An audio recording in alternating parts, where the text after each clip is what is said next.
Est-ce que vous saviez que les insuffisances cardiaques aiguës ont diminué pendant la Covid-19?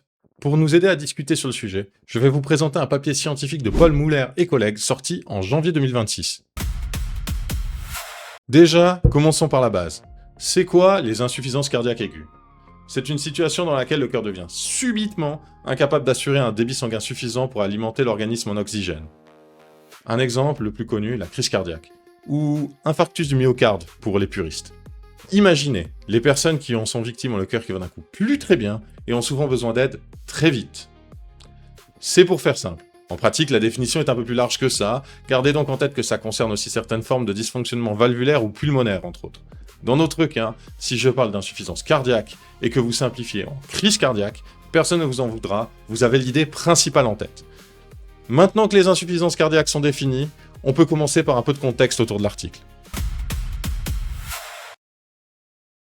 Bon, il faut savoir qu'un peu partout dans le monde, les insuffisances cardiaques aiguës ont diminué entre 2020 et 2021. C'est déjà un fait largement documenté. A l'inverse, quand on regarde la mortalité à l'hôpital liée aux insuffisances cardiaques aiguës, certaines études montrent une augmentation, alors que d'autres, non. Pendant la pandémie, dans le monde, on a globalement deux phénomènes qui vont expliquer la diminution des insuffisances cardiaques et l'évolution de la mortalité. Tout d'abord, la Covid était un nouveau risque qui est venu s'ajouter pour les patients qui étaient déjà les plus susceptibles d'insuffisance cardiaque aiguë. Ça veut dire qu'en 2019, il n'y avait pas la Covid, mais en 2020, d'un coup, une nouvelle menace est apparue pour la vie de ces gens. La logique, c'est la suivante. Les patients qui, avant la pandémie, seraient décédés d'une insuffisance cardiaque aiguë, sont plutôt décédés de la Covid-19 pendant la pandémie. C'est particulièrement vrai quand les patients à risque d'insuffisance cardiaque aiguë sont les mêmes que les personnes à risque vis-à-vis de la Covid. Donc, par exemple, les personnes âgées. Vous comprenez bien que ce genre de phénomène réduit potentiellement le nombre d'admissions à l'hôpital pour insuffisance cardiaque. L'idée, c'est que les gens arrivent plus tôt et à la place de l'insuffisance cardiaque, ils sont infectés par la Covid. Dans le même temps, la pandémie a aussi eu un impact sur la mortalité à l'hôpital. Remettons-nous dans le contexte 2 minutes. Rappelons-nous de la situation des hôpitaux pendant la période. Entre pénurie de personnel, manque de capacité et peur pour les patients d'attraper la Covid, les cas les moins graves ont juste moins été admis dans les hôpitaux, ce qui explique une augmentation de la mortalité pour toutes les maladies, puisqu'une plus forte proportion de cas plus graves ont été admis, donc plus à risque de décès. Bon, arrêtons-nous 2 minutes sur ce truc quand même. En effet, pour la plupart des maladies, ça fait sens. Genre, prenons un exemple un peu stupide mais très parlant, le rhume. Il existe des personnes qui vont à l'hôpital pour des choses aussi banales qu'un rhume. Évidemment, je ne suis pas en train de dire que ces personnes abusent des hôpitaux ou quoi, hein. Il y a des raisons légitimes d'aller à l'hôpital pour un rhume. Par exemple, pour obtenir une ordonnance, car il n'y a pas de médecin généraliste disponible dans sa région. En tout cas, toujours est-il qu'il n'est pas impossible de penser que ces patients moins sévères aient décidé de ne pas se rendre à l'hôpital par peur d'une infection. Ou même qu'ils se soient retrouvés très vite renvoyés chez eux par l'hôpital lui-même. Imaginez maintenant des patients bien plus graves, qui auraient par exemple une insuffisance cardiaque. S'ils ont ne serait-ce qu'un peu hésité d'aller à l'hôpital, soit par peur de la Covid, soit parce qu'ils étaient confinés seuls chez eux sans proches pour constater leur crise cardiaque, il leur est arrivé quoi à votre avis? Je sais, c'est un peu catastrophiste, mais c'est probablement la réalité qu'ont vécu certaines personnes ou familles un peu partout dans le monde pendant la Covid. Toujours est-il qu'une fois la pandémie derrière nous, on s'attendrait à ce que la situation revienne petit à petit à la normale, c'est-à-dire que les hospitalisations pour insuffisance cardiaque et le taux de mortalité associé reviennent au même niveau qu'avant la pandémie. Et c'est là que les résultats de Muller et collègues sont très intéressants, puisque cet effet pandémie semble persister même encore en 2024 en France.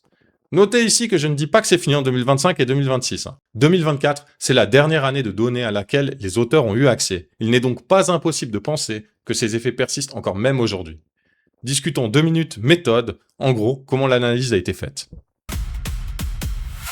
Les auteurs vont analyser toutes les hospitalisations de France, ce qui représente environ 800 millions de cas par année. Avec un petit calcul statistique, sur la base de données d'avant la pandémie, ils prédisent comment auraient dû évoluer les hospitalisations et la mortalité sans Covid depuis 2020. Puis ils comparent ça avec ce qui a réellement été observé jusqu'en 2024. Et là, surprise, la différence qui existait pendant la Covid-19 a persisté. Ils observent toujours moins d'hospitalisations et une plus forte mortalité comparée à la situation pré-pandémie. Un truc sympa avec cette méthode, c'est qu'elle permet de montrer qu'il existe des différences, mais surtout qu'elle permet de les quantifier. Les auteurs présentent notamment dans leur article un graphique très sympa et pas super compliqué à comprendre, plein de couleurs, qui montre tout ça par année. Les résultats sont impressionnants. Les auteurs reportent une diminution de 15% d'admissions pour les insuffisances cardiaques aiguës en 2020, et ce déclin s'est même accentué jusqu'à moins 20% en 2024, après la pandémie. Ce déclin est notamment encore plus prononcé pour les patients plus âgés. À côté de ça, la mortalité liée aux insuffisances cardiaques aiguës a augmenté, passant de plus 4% en 2020 à plus 13% en 2024. Les auteurs ont calculé que ça représenterait environ 7800 décès de plus qu'attendu. Bon, ici je vais être honnête, à la lecture de leur travail, je ne sais pas dire si ce chiffre de 7800 c'est uniquement pour l'année 2024 ou si c'est sur toute la période. En tout cas, pour moi c'est pas clair. Voici les explications que donnent les auteurs sur leurs observations. Premièrement, les mesures de protection de la pandémie pourraient avoir réduit les insuffisances cardiaques par ricochet. Prenons comme exemple la généralisation des masques de protection qui auraient diminué les contacts avec les virus respiratoires et donc diminué les cas d'insuffisance cardiaque. Apparemment, les insuffisances cardiaques sont généralement liées au virus respiratoire. Les auteurs notent aussi des changements de pratique de la médecine qui sont arrivés pendant la pandémie, genre l'augmentation de la médecine à distance par exemple. Par contre, les auteurs ne savent pas expliquer, ou en tout cas, ils n'expliquent pas, pourquoi les personnes âgées et les femmes sont particulièrement touchées par le phénomène. Ces questions restent donc ouvertes pour le moment.